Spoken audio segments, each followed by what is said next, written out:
ये कौन साधु आया है जिसने हमारे महलों के सामने धूना लगाया है? उस साधु का धुआं, उसके धूने का धुआं मेरी आंखों में आकर के लग रहा है। जाइए इससे कह करके आइए इस धूने को कहीं और लगाए। सजनों, जैसे ही बांदी आ जाती है तो एक बात के द्वारा किस तरीके से वार्तालाप हो रहे हैं दोनों के सुनते हैं इस रागनी के माध्यम से।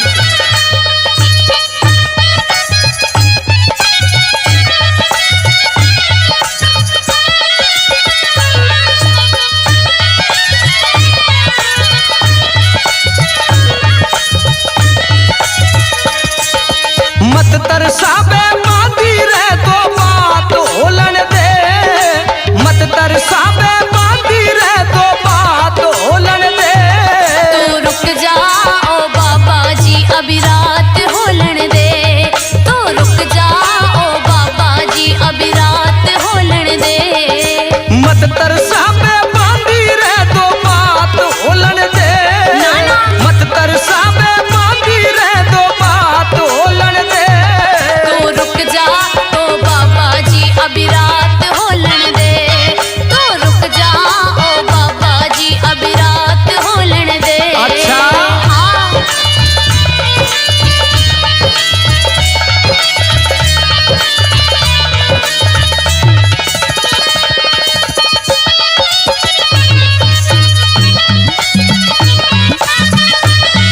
अरे क्या बात है उस्तादो, ताल मारे हो सारे के सारे।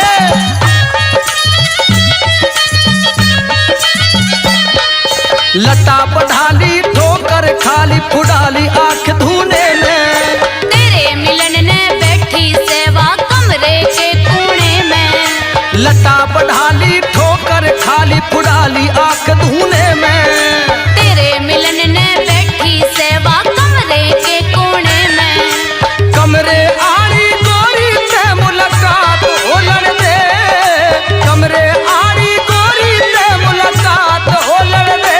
हांडे पहरेदार ठीक थोड़े हालात होलन दे, हांडे पहरेदार ठीक थोड़े हालात होलन दे।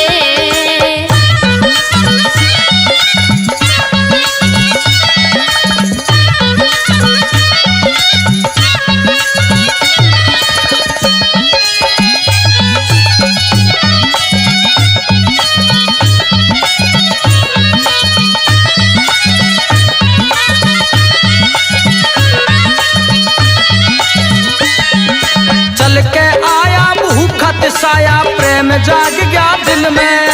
बात मेरी ना मान्या तो तू पड़ जाएगा मुश्किल में। चल के आया भूखत साया प्रेम जाग गया दिल में। बात मेरी ना मान्या तो तू पड़ जाएगा मुश्किल में। डाटा को ना चाहता इश्क बरसात होलन दे, डाटा को ना चाहता इश्क बरसात होलन दे। तू फिर पाछे पछतावे काबू में गात होलन दे, हो तू फिर पाछे पछतावे काबू में गात होलन दे। ओ क्या बात है भाई उस्ताद हंसराज जी, यही बात है भाई छोरे पिंटू की। क्या बात है देवेंद्र अंकल की।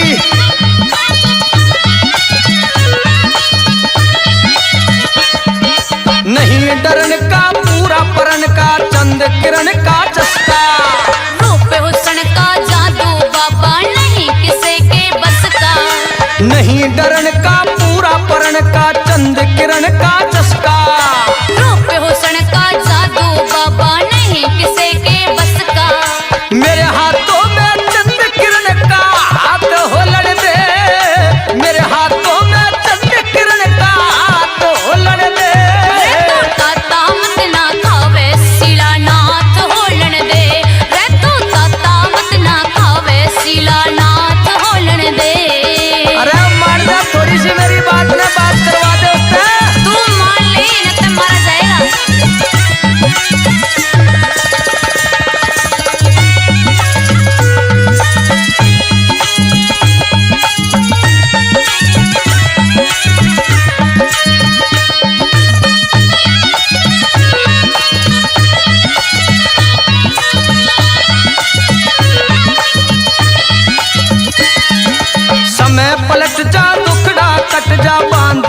जबरे ने।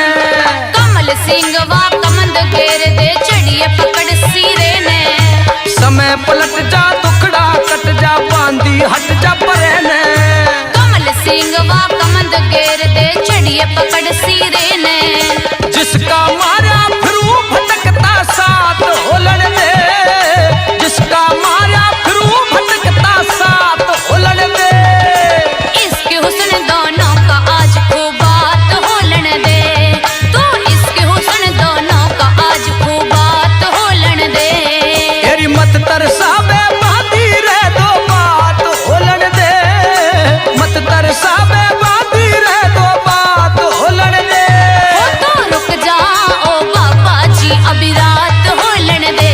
हो तो रुक जाओ बाबा जी अभी रात होलन दे।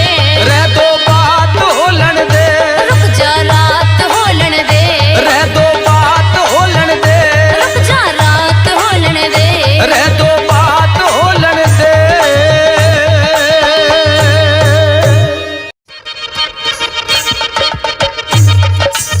ए नौजवान हकीकत, कहिए क्या कहना चाहती है? मैं आपसे सही बोलती हूँ। आप अपना धर्म बदल के मुझसे मेरे साथ निकाह कर लीजिए। कैसी बात करती हो? अरे कम से कम आपकी जान तो बची रहेगी। नहीं नहीं, मेरी चाहे जान चली जाए मैं कभी भी अपना धर्म परिवर्तन नहीं कर मैं सकता। आपको विश्वास दिलाती हूँ, अगर आप मेरे साथ में निकाह कर लोगे तो मैं आपकी जान को छुड़वा दूंगी। अच्छा हाँ। लेकिन मैं अपनी जान को छुड़वाना नहीं चाहता। चाहे मैं सूली पे चढ़ जाऊंगा और चाहे मेरा किसी तरीके से कत्ल हो जाए। अरे जिस वकील के पास में आपका मुकदमा है, मैं उस वकील की इकलौती बेटी हूँ। इसीलिए मैं आपसे कहती हूँ मेरी बात को मान जाइए। नहीं मानूंगा। अरे मान जाइए। कहिए जो कुछ कहना चाहती हो। सुनिए मेरी बात।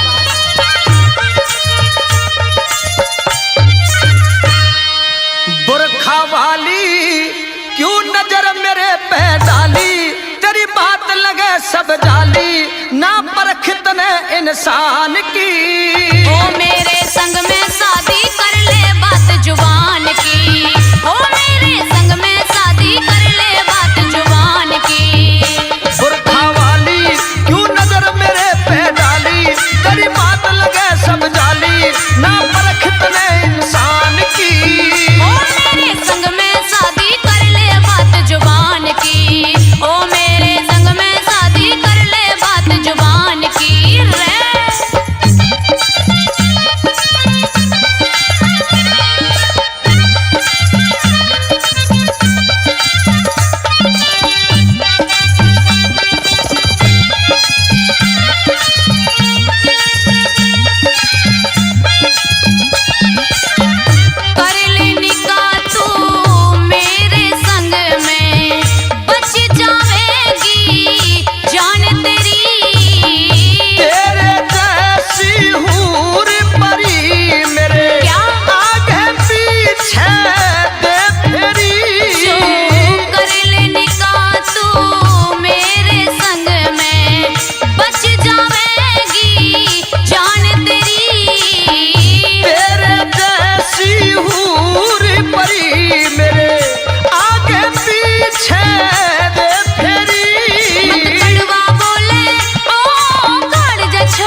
भिखारी, सब जनता का आभारी, बस कृपा उस भगवान की। ओ मेरे संग में शादी कर ले बात जुबान की, हो मेरे संग में शादी कर ले बात जुबान की। ओ पुरखा वाली क्यों नजर मेरे पे डाली, तेरी बात लगे सब जाली, ना परख तने इंसान की। ओ मेरे संग में शादी कर ले बात जुबान की, ओ मेरे संग में शादी कर ले बात जुबान की, ओ मेरे संग में शादी कर ले बात जुबान की, ओ मेरे संग में शादी कर ले बात जुबान की। प्रेमी सज्जनों, एक रागनी आपके बीच में गंगा शांतनु के प्रसंग की मौकर हवा न वो कि जब गंगा जंगल बियाबान में अपनी सखियों के साथ में नगर नगर शहर शहर में पहुंच जाती है अपने पति की तलाश करने के लिए, लेकिन कहीं भी उसके लायक पति नहीं मिल रहा है। रास्ते में जंगल बियाबान में शांतनु मिल जाता है और उसकी शान शकल को देख करके यूं कह दिया, तू तो किसी राजकुमार की लड़की दिखाई दे रही है। आइए एक बात के द्वारा क्या बता दिया, सुनते इस रागनी के माध्यम से।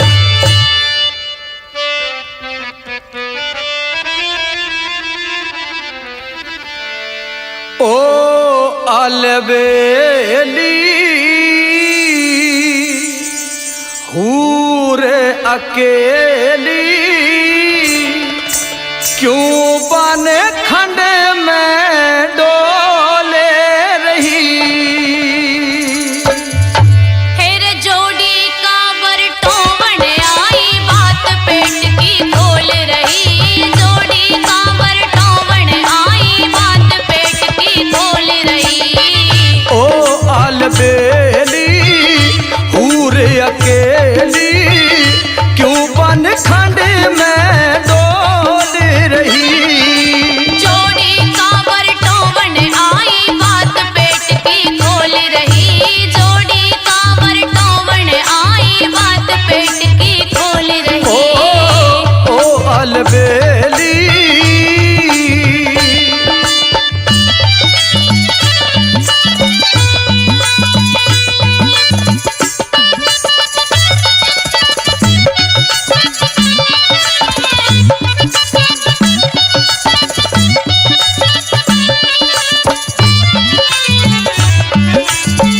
भोली भाली अदा निराली, मेरे दिल में खटक लगी। कोई मन का मीत मिलाना, न्यू डोलों में भगी भगी। भोली भाली अदा निराली, मेरे दिल में खटक लगी। ओ मेरे दिल में खटक लगी। सूरत प्यारी जग से न्यारी, कोयल की जूं बोल रही। जोड़ी का बरटोवन आई बात पेट की खोल रही, जोड़ी का बरटोवन आई बात पेट की खोल रही। ओ अलबेली हूर अकेली, क्यों बन खंड में डोल रही।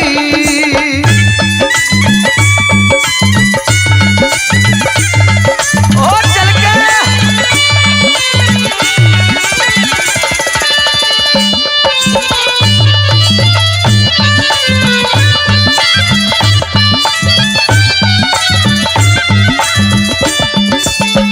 चांद हंसनी जैसी प्यारी, पोरी पोरी मटके से। तू भी मारा दिगा बिरू लागे, देख तने जी भटके से। और चाल हंसनी जैसी प्यारी, पोरी पोरी मटके से। ओ पोरी पोरी मटके से, मस्त मस्त जवानी तूफानी बज पैरों की रम झोल रही। जोड़ी का बरटोवन आई बात पेट की खोल रही। जोड़ी का बरटोवन आई बात पेट की खोल रही। ओ अलबेली हूर अकेली क्यों बन खंड में डोल रही।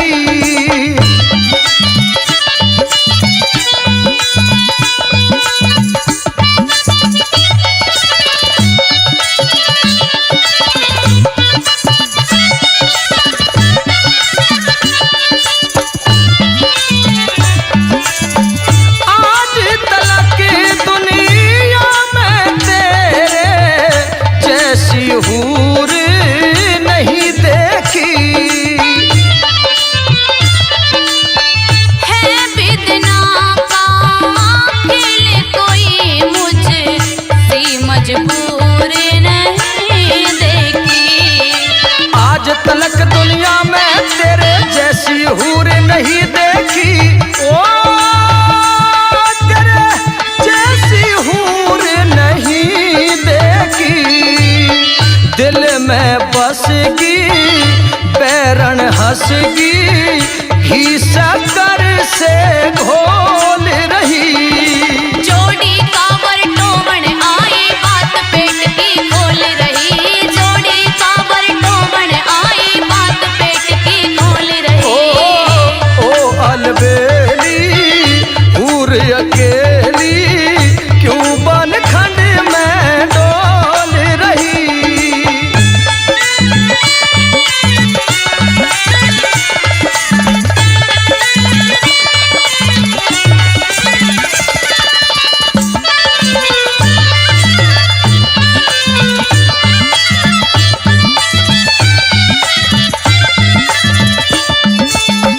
कौन नगर घर गाँव में तेरा बतला दे अपने बारे में।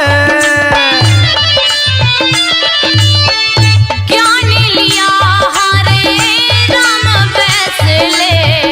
फैसलाते गुरुद्वारे में। कौन नगर घर गाँव में तेरा बतला दे अपने बारे में। ओ बतला दे अपने बारे में। गाँव में बडोली नामी टोली गाने का अनमोल रही। जोड़ी का बरटोवन आई बात पेट की खोल रही। जोड़ी का बरटोवन आई बात पेट की खोल रही। ओ अलबेली हूर अकेली क्यों बन खंड में डोल रही। बात पेट की खोल रही। आए क्यों बन खंड में डोल रही।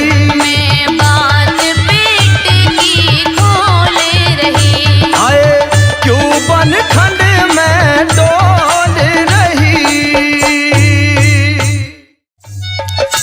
प्रेमी सज्जनों, वो सुंदरा जोगी से शादी कराने के लिए कहने लग जाती है और ये कह दिया मेरे साथ में शादी कर ले, तू अच्छी तरीके से मौज उड़ाएगा। इस जोली झंडा को इधर ही छोड़ दे, तेरी दासी सेवा करेंगी, तेरे पूरी मौज ठाट रखेंगी। लेकिन वो साधु मना कर देता है। तो एक बात के द्वारा क्या सुंदरा कहती है और क्या वो जोगी कहता है, आइए सुनते हैं इस रागनी के माध्यम से।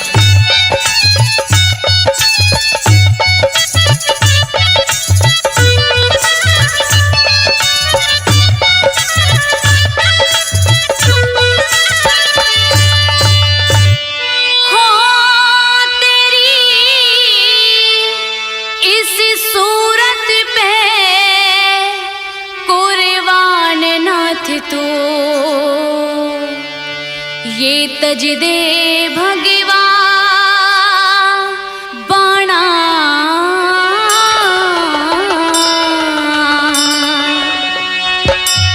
यदि हम संतों का काम से सुंदरा भीख मांग के खाना हो।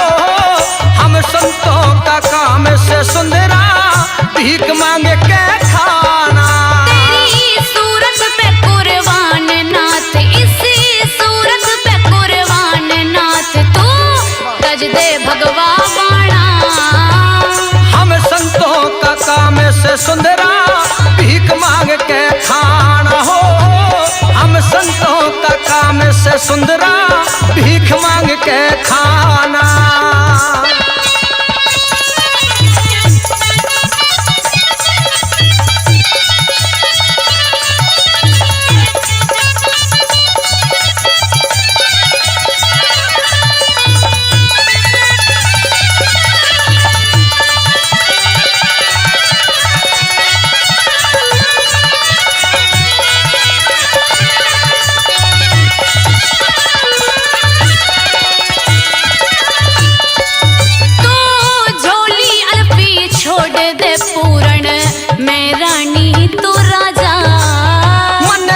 फकीर सुंदरा देके राजपाट में साजा हो।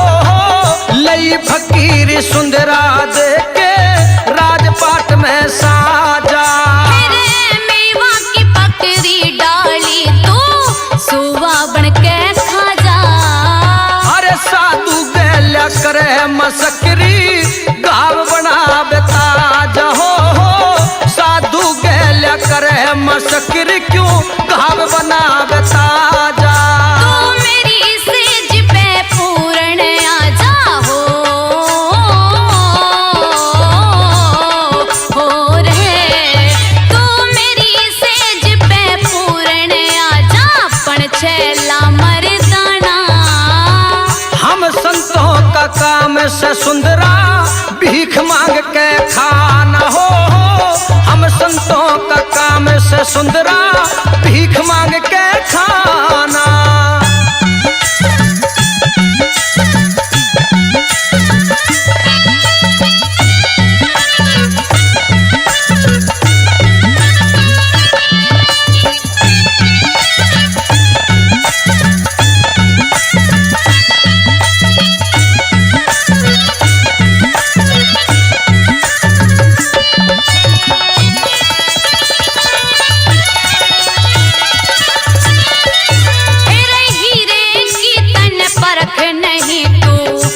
परखनिया जोरी। दो मुट्ठी तू भी के घाल क्यों करती जोरा जोरी हो। दो मुट्ठी तू भी के घाल क्यों करती जोरा जोरी। तू भवरा बन के खुशबू ले ले कली खिलन ने होरी।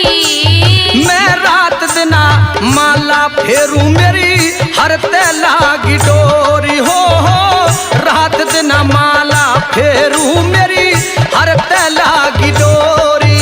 हेरे बिना पति सुनियो गोरी हो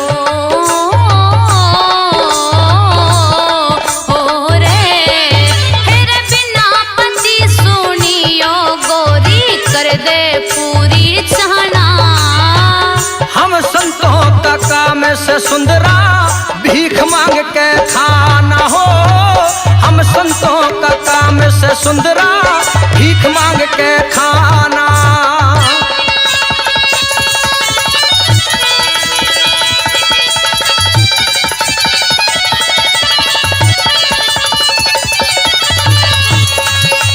ओ क्या बात है भाई उस्ताद हंसराज जी की मारोगे छोरे। यही बात है भाई पुंटू उस्ताद।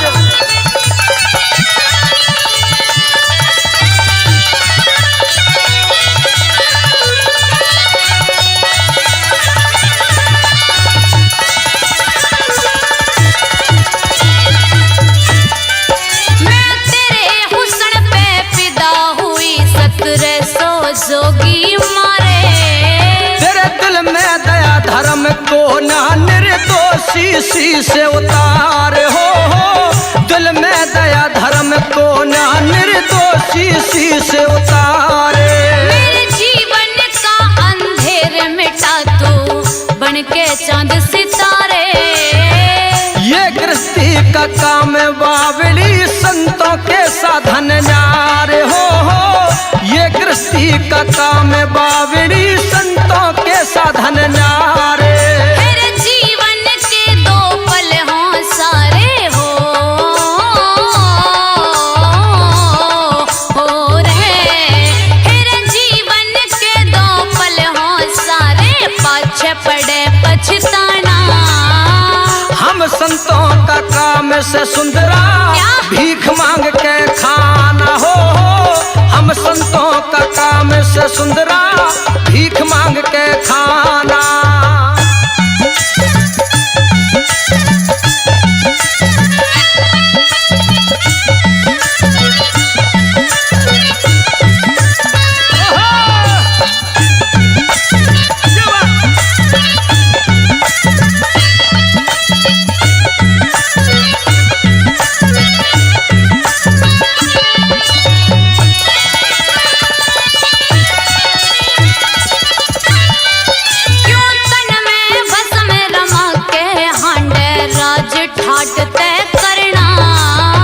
सन्यासी न के चाहिए बस ध्यान गुरु का धरे न हो। सन्यासी न के चाहिए बस ध्यान गुरु का धरे ना।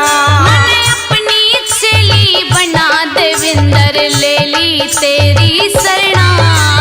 तू भीख गिर या मारे जानते मरने दे के डरे न हो। भीख गिर या मारे जानते मरने दे के डरे ना। हिरनी तू देसी तरज तू भरना हो रे। हिरनी तू देसी तरज तू भरना, कोन्या मिले उल्हाना। हम संतों का काम से सुंदरा भीख मांग के खाना हो। हम संतों का काम से सुंदरा भीख मांग के खाना। तेरी सूरत पे कुर्बान नाथ, इसी सूरत पे कुर्बान नाथ, तू तज दे भगवाना। हम संतों का काम से सुंदरा भीख मांग के खाना हो। हम संतों का काम से सुंदरा भीख मांग के खाना।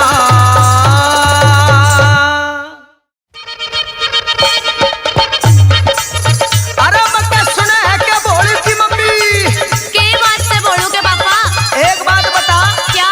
तू रोज नए नए श्रृंगार करके जावे है, तो नई नई साड़ी पहन के जावे है, अच्छा, नए नए सूट पहन के जावे है। तो फिर के हुआ? और पता नहीं के पहने है, तो ये पलाजो पलाजो क्यों है?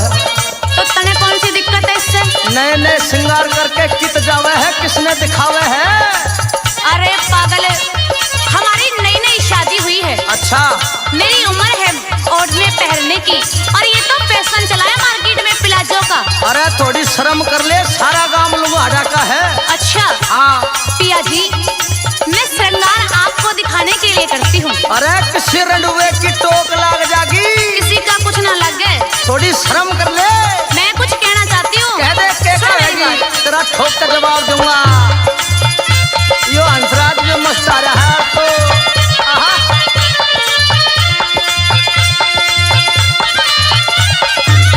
रे गोरी रे गोरी रे गोरी क्यों इतरावे से, रोज नए श्रृंगार करे तू किसे दिखावे से। रे गोरी क्यों इतरावे से, रोज नए श्रृंगार करे तू किसे दिखावे से। पिया तेरी दुआ मनावे से, पिया तेरी दुआ मनावे से, पत्नी कर श्रृंगार पति की उम्र बढ़ावे से। हो पत्नी कर श्रृंगार पति की उम्र बढ़ावे से। रे गोरी क्यों इतरावे से हो।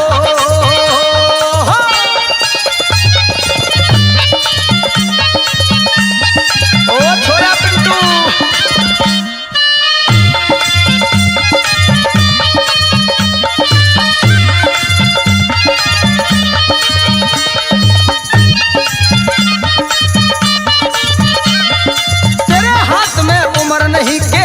के फूफी लागे। पूरी होती दुआ भाव जब दिल में सच्ची जागे, पूरी होती दुआ भाव जब दिल में सच्ची जागे। ओ तेरे हाथ में उम्र नहीं के राम के फूफी लागे। पूरी होती दुआ भाव जब दिल में सच्ची जागे। आहा, पूरी होती दुआ भाव जब दिल में सच्ची क्यों मन क्या? क्यों मन क्या? क्यों मन बहकावे से ईश्वर आगे मानस की ना पार बसावे से पिया तेरी दुआ मनावे से पत्नी कर सिंगार पति की उम्र बढ़ावे से रगोरी क्यों इतरावे से हो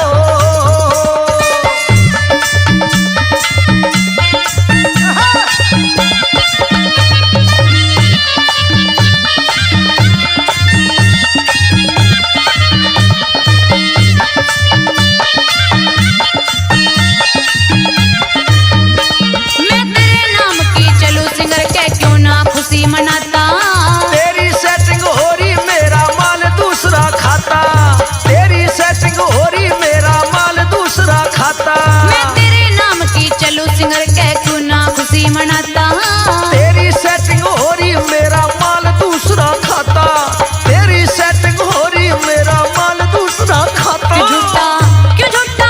क्यों झूठा दोष लगावे से क्यों झूठा दोष लगावे से तेरे सिवा मन इस दुनिया में कोई ना भावे से पिया तेरी दुआ मनावे से पत्नी कर सिंगार पति की उम्र बढ़ावे से रगोरी क्यों इतरावे से हो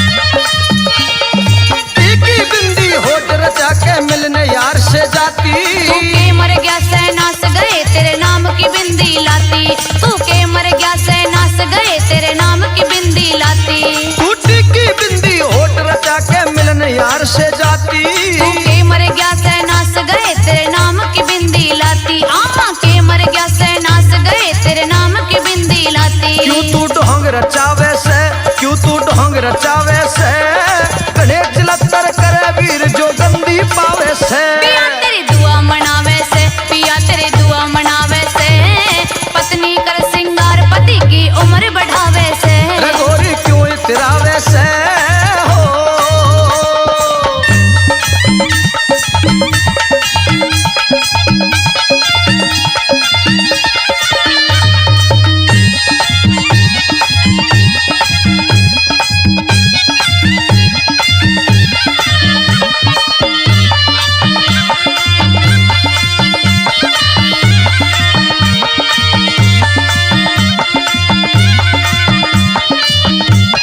आज ते पाछे ना सिंग रूंगी रहूं रांड की ढाला मत छो में आवे खूब सिंगरिए को ना करता टाड़ा मत छो में आवे खूब सिंगरिए को ना करता टाड़ा आज ते पाछे ना सिंग रूंगी रहूं रांड की ढाला मत छो में आवे खूब सिंगरिए को ना करता टाड़ा मत छो में आवे खूब सिंगरिए को ना करता टाड़ा